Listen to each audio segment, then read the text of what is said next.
So, did you ever watch those crossover fictions um where they conflated two different stories? So let's talk about what would happen if you did that. Here's a strange combo that you might not have thought of before. And what if Diana Troy was Snow White? So if Diana Troy was Snow White, as in Snow White and the Seven Dwarfs, how would that play out? If Snow White and the Seven Dwarfs was became the ship's counselor on the Stargate Star Trek Enterprise, how would that play out? Who would the Seven Dwarfs be? Who would be the so-called evil stepmother? Who would be the king or whatever? Let's see, here's Hitler again. Hitler the ash mustache. And anyway, Hitler. So anyway, so if you did that, you would get a really bizarre combination, and you might think it's a good fictional story, type of thing. You might go, well, Diana Joy as Snow White, and the Seven Dwarfs, might be like, well, she really ought to stay away from the Seven Dwarfs. They had her in servitude. What she really needed was her own log cabin, and probably to stay away from her family as well. And then you go, well, okay, you could do that to have a crossover. It's like, and then Snow White, because she had adventures with Star Trek, learn about this little thing called, not being a cloistered female, and so when she woke up in the glass bed, um, the bed with the glass lid on it, like she was being worked on by aliens or something like that, and Prince Charming, allegedly, or whatever his name was, tried to kiss her out from a slumber. She went, ugh!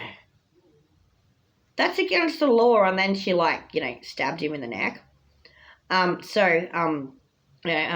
were like, Tiana Troy, you're not known for violence. Like, well, actually, that was defensive. Technically, everyone in Star Trek gets a phaser, so actually, he wouldn't have been stabbed in the neck. He would have been like phasered, set to stun or kill, hopefully kill, because that would be like really in Disney space. Anyway, so if you think that's a really good combo there, like Diana Troy as Snow White, then you have a really interesting appreciation of fiction. But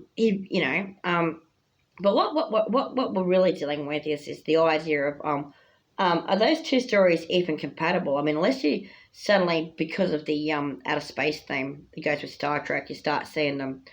There's how like Snow White and that and they wind up lying in a bed with like glass over them so they can be seen, and they're asleep, type of thing.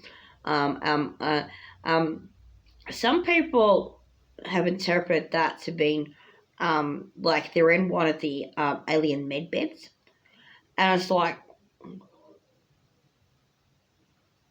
what?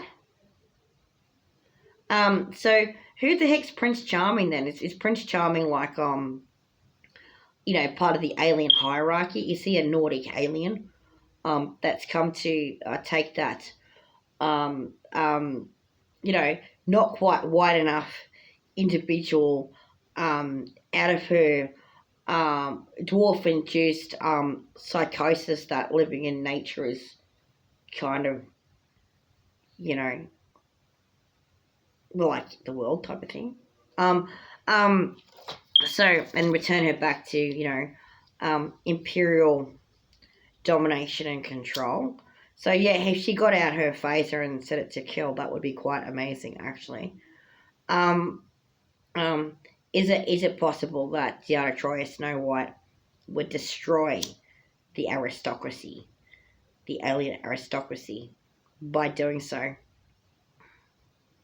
Have your phases set to kill when you see the tall grey aliens, right?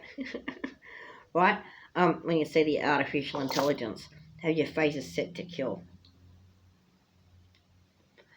right? Okay, they're running a fucking scam and a half, right? See. Now, to see what just happened there, go, what? That's not fucking Snow White, and that's not Star Trek either. Right, exactly. But that's what the New Age movement does. It's an example of one of many types of worldviews, but it's a very, um, you know, a bit like not ubiquitous, but conspicuous example of portmanteau ideas, of syncretism.